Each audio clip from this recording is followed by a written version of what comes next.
Hey ladies and gentlemen, welcome back to the channel. As always, it is Nick here, back with your daily crypto news and analysis, and today we're going to be talking about Quant Network, aka QNT. So if you guys could please sit back, relax, and before we fully jump on into this video, I do just want to ask you guys to please leave a like on this video. It does help the channel grow immensely, and of course, I do always greatly appreciate it. And if you do find any of the information in this video valuable, useful, or interesting in any sort of way, definitely hit that subscribe button and turn notifications on to never miss a future update. So overall, when we are talking about the current market structure, we are awaiting, Bitcoin to make, its major move here. It's like an impulse move. We have to wait for either 41 to 44K. Okay, 41K is going to be the sign of, the momentum ahead, right? That's going to pretty much push us to 44K. Or a breakdown to about like 35K. I addressed this. I've talked to you guys a little bit about it in my, I think it was my HBAR video from earlier today. But I am watching specific assets. Mainly, I'm watching a lot of the interoperable assets, mainly just Link and QNT. Link right now is actually up about 7.54%.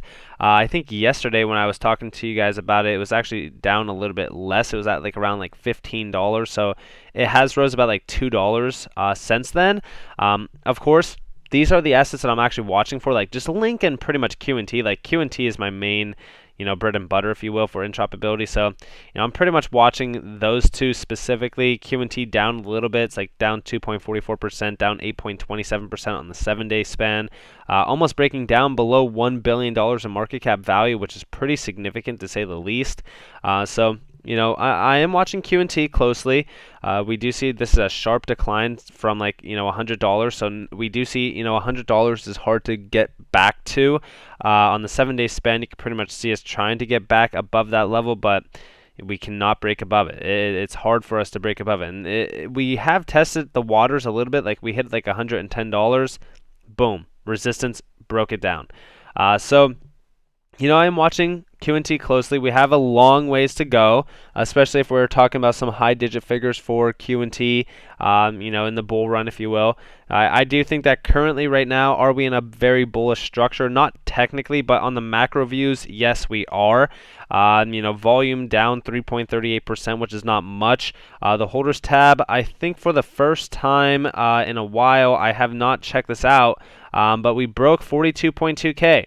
So we are still seeing accumulation happening for QNT, probably more than most right now.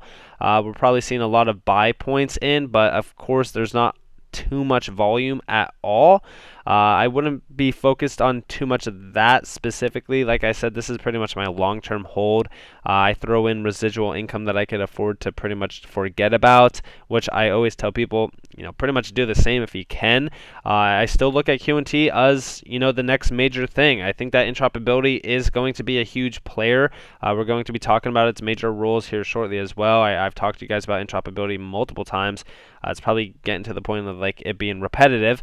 But of course, here is a little bit of a breakdown in terms of a 100x opportunity. If we get to $10,000, we would be sitting at about $134.1 billion in market cap, which I know is a little bit of a hard journey ahead, but I do think that $10,000 is inevitable. I think that $10,000 per QNT is probably going to happen within at least the next 5 years. I know that it could happen this bull run. A lot of people have mentioned, hey, $10,000 is going to happen this year. It is possible. Listen, any sort of price targets are possible. I'm more so dead set on like about $5,000 being our high potential during this bull market, depending on how high, of course, Bitcoin goes. We have to watch the market structure play out perfectly. We have to pretty much play into accountability the technicals behind things. We can't just say, hey, it's going to $5,000 because we want it to. No. That's not the case. But in general for QNT, I think a lot of the points that I'm trying to make with QNT is just kind of focusing on the technical standpoints of things.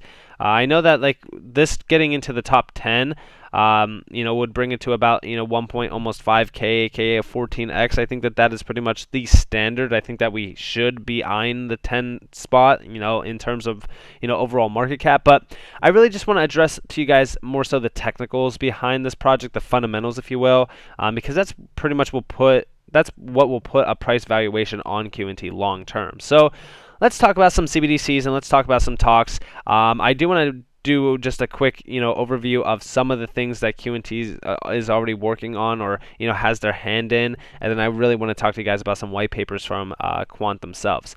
So first off, we do see Q&T and CBDCs, SIA, Nexi/Nets, MIT, Boston Fed, SDX, which is the Swift franc, LAC chain, 12 countries, Digital Pound Foundation, Ripple, Digital Asset Interoperability, and then ODAP, Global Plugin Internet Protocol for all digital assets.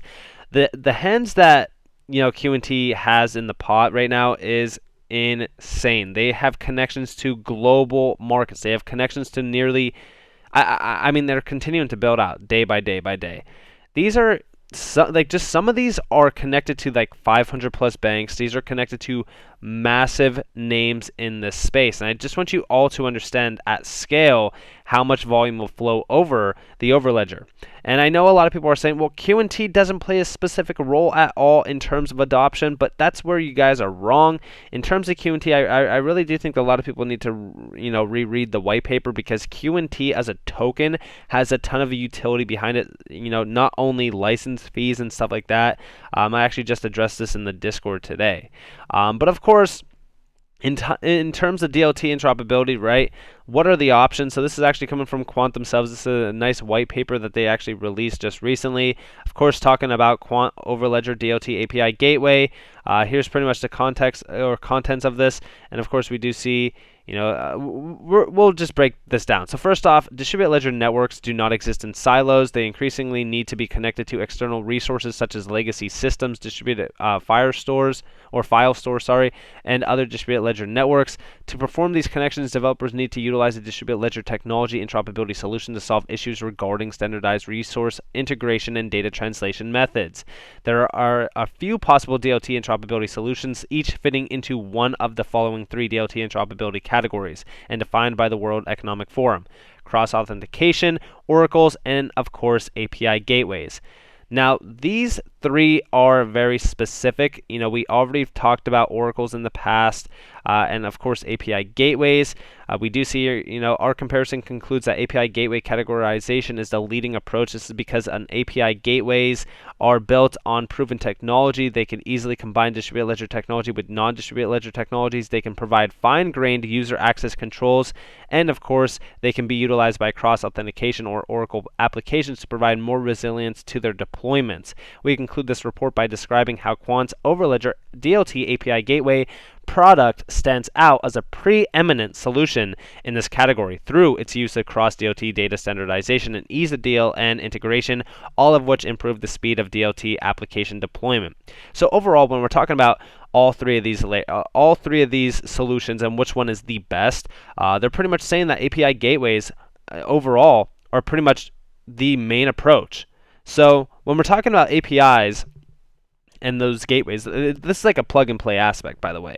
So these major players, like in terms of legacy, systems, they're talking about being able to connect to legacy systems because that's what all the banks are running on right now, a legacy system.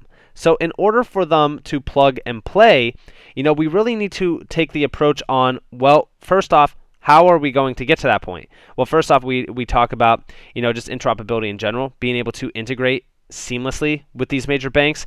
And when we're talking about just DLT interoperability, it is it's pretty much it's a necessity, right? We need interoperability because these banks need plug and play. Like for example, here is a breakdown of comparison between DLT relayers, oracles, API gateways. It's pretty much straightforward here. I'm not going to go too in depth on this because I want you guys to also do some research because I can't make this like the longest video ever. But you can pretty much see proven tech, no, not in terms of DLN to DLN, but API gateways do. API gateways are the standard, in my opinion, for interoperability. This is why I invest in Q&T. This is why Quant Network is doing things so different compared to any other, interoperability layer or interoperability asset. And of course, access controlled by API gateway operator, connect to API, depends on number of API gateway instances and number of API gateway connected nodes. This is talking about resilience, how users interact, a centralized method, can combine different technologies, proven tech, etc. So in general, when we're talking about API gateways, they are the way to go, especially from an overall institutional standpoint. And there's so much more benefits to this. And when we're talking about CBDC adoption, it's growing every single day.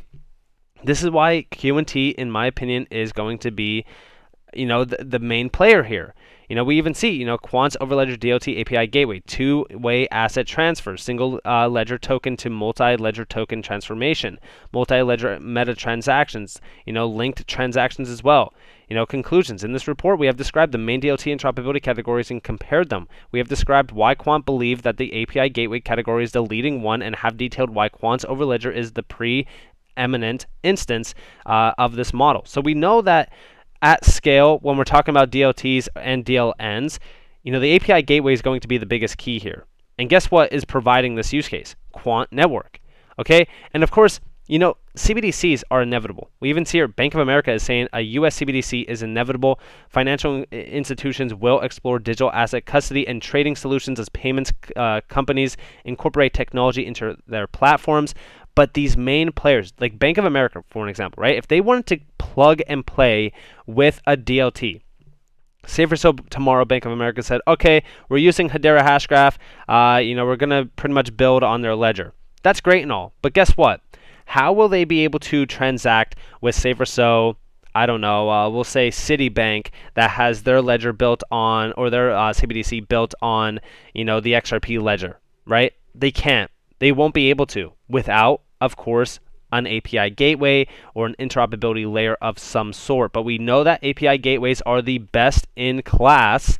And this is exactly why when we're talking about data flow, payment flow in general, like messaging formats in terms of the financial markets, being able to transact between one major player to another over a DLT technology needs a bridge. It needs an interoperability layer.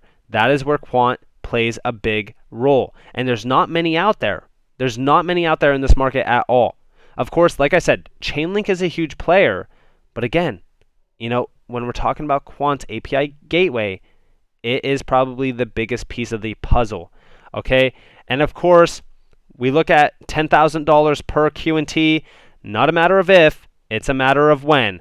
And I truly do believe this as well. I think that $10,000, is going to happen eventually.